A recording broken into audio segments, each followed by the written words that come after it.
Hi friends समस्त को मो तरफ नमस्कार। आशा करछि समस्त भल थिबे खुशी थे सुस्थ थे सब बेले भल रुहतु खुशी रुहतु फेस रे स्माइल रखि थांतु। आज आपण माननकु देखिबे गोटे स्किन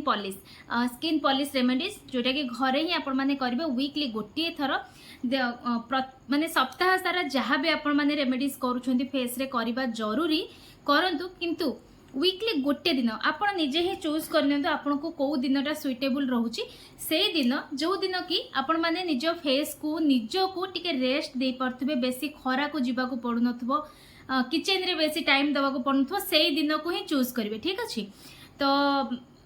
देखंतु बहुत जन कहिबे बर्तन कमेंट्स करिवे जे किचन को केमती जीवानी जांतु किंतु टिके कम प्रेशर जेमती रहउतो माने मो कहबा कथा हला निया धास बा गरम जिनस आम स्किन को जेते कम बाजिबो सेई दिन ही आपण माने ए रेमेडीज टी को करिवे। ठीक अछि तो कहीं ना एमती गोटे इनग्रेडिएंट्स अच्छी जहाँ को कि रेगुलर यूज करबा आवश्यक ही नहीं आउ जदि भी करूछंती कोनोसी पाउडर संगे मिक्स करके ही लगातु किंतु मु आज डायरेक्ट लगेबी जो थरे कि आपन स्किन रे सप्ताहटे सारा जहाँ भी प्रॉब्लम थिबो ताको बढ़िया भाव में क्योर करिवो आमे जहाँ भी रेमेडीज करूछंती ताको प्रोटेक्ट करिया पई ई रेमेडीज टी बेस्ट वर्क करिवो। घरे बसिकी जदि आपण माने निज स्किन को एते बढ़िया गोटे माने पैम्पर करि पारुछंती ताले बाहर को जाइकी टाइम वेस्ट करिकी एते समय काहे की दबा। ठीक अछि तो चलतु आज वीडियो को स्टार्ट करबा। जो माने आज वीडियो मो नुआ अछंती आशा करबी फुल वीडियो देखंतु बुझंतु तापर जे कि फेस रे अप्लाई करंतु फुल देखंतु पूरा न देखिले आपण माने बिल्कुल बुझी परिबेनी। तो चलतु वीडियो को स्टार्ट करबा। एथे दुईटी स्टेप मु देखेबी किंतु आपण माने तीनोटी स्टेप करिवे बिल्कुल कंफ्यूज होंतुनी स्टार्टिंग रु देखि जानतु आपण माने को बहुत सहज लागिवो बहुत बढ़िया भी लागिवो। तो फर्स्ट स्टेप टी होउची मोर एठी मु नै आछि आइस क्यूब रे मसाज टा रेगुलर आपण माने करि परिबे किंतु आजिर रेमेडीज पई निहाती जरूरी आइस क्यूब मसाज। ठीक अछि तो गोटे आइस क्यूब को नै कि आमे भल्ल भाबरे एम्ति स्किन रे मसाज करबा।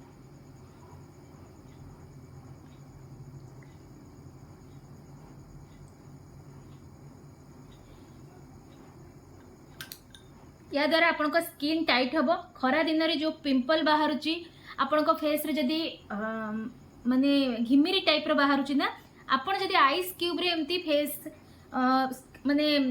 आपण को फेस को मसाज देइथिबे आपण को से प्रॉब्लम बिल्कुल भी फेस करिया को पड़िबनी। एई वर्ष खरा दिन रे चैलेंज नै कि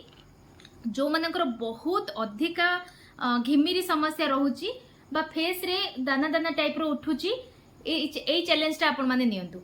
आइस क्यूब रे निहाती भाव रे वीकली 2 रु 3 थर आपण एम्ति स्क्रब करंतु देखिबे बिल्कुल भी आपणकर घिमिरी समस्या टा होबनी। तो मु गोटे आइस को पूरा भल भाव रे फेस रे रब कर देली तापर कोन करबा याको 5 मिनिट पर्यंत फेस रे एम्ति टिके रहिबा को दबा। 5 मिनिट परे आमे करबा सेकंड स्टेप। तो 5 मिनिट पर मु फेस को टिके हल्का हल्का एमती टैप टैप करके फेस को पोछि नेची तापर आमे सेकंड स्टेप करबा जेमती कि मु देखैतिली कॉफी सॉरी शॉर्ट्स रे देखैतिली कॉफी मु एठी नै जाईची गोटे पाउच एटा 2 टंका वाला कॉफी पाउच गोटे नैची आ अल्प टिके फुटीबा क्षीर माने फुटीबा क्षीर को आपण माने ठंडा करिकी सेटा को ही नेबे ता सहित मु एठी मिक्स कर देबी मोर कॉफी पाउडर पूरा कंप्लीट पूरा पाउडर टा मिक्स कर देली तापरे आपण माने फेस रे अप्लाई करिवे। मने रखिथिबे याकू सबले वीकली गोटे थर ही करिवे कारण कॉफी को केबे भी डायरेक्ट फेस रे बेसी माने रेगुलर यूज करिवे नाही।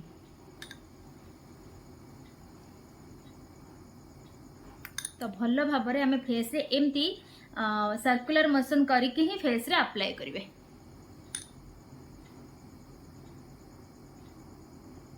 या द्वारा वीक भितर आपण फेस रे जहाँ भी प्रॉब्लम आपण फेस करूथिबे ना बहुत बढ़िया भाव में सट आउट हो बहुत बढ़िया भाव में आपण स्किन पॉलिश हबो बहुत बढ़िया भाव में स्किन गोटे ग्लो आसीबो। गोटे सप्ताह पई आपण माने बेसी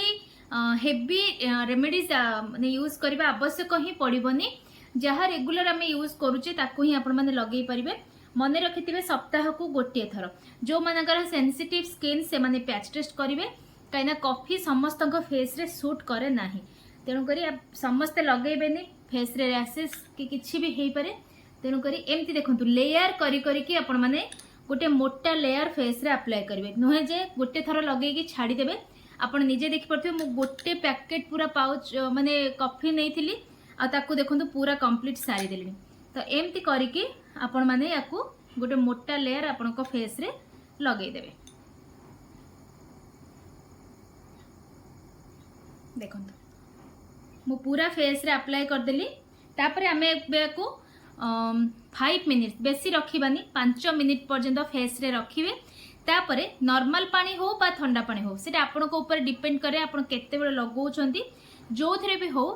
मसाज करके ही फेस को वॉश करेंगे मु आपन को वॉश करके देखौची इंस्टेंट आपन को स्किन केते क्लीन ही एथिरे आपन को गोरा हबार चांस नहीं आपन को स्किन क्लीन हबो जिते भी डस्ट पॉल्यूशन भितर को जाइथिबो ना से बहुत बढ़िया भाव में आपनकर से सब जिनस को टाणी बाहर कर एक्सेस ऑयल को ऑब्जर्व करनब आपन स्किन को ऑटोमेटिकली नेचुरली ग्लो करेबो तो चलते 5 मिनिट पर मु फेस को वॉश कर सारी आपण मानको देखौची काहे ना एटा लगे कि कथा हले आपण मानको भी डरावना लागुथबो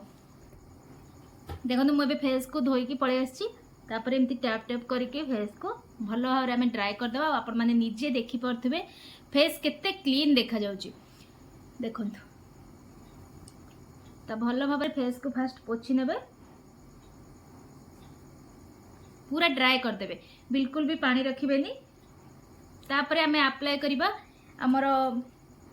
खरा दिन पई जो बेस्ट क्रीम मु बनेथिली एलोवेरा जेल रे ताकू ही अप्लाई आपण माने करंतु यही रेमेडीजटा परे बहुत बढ़िया रिजल्ट आपण माने पाइबे और फेस बहुत ही बढ़िया शाइन करिवो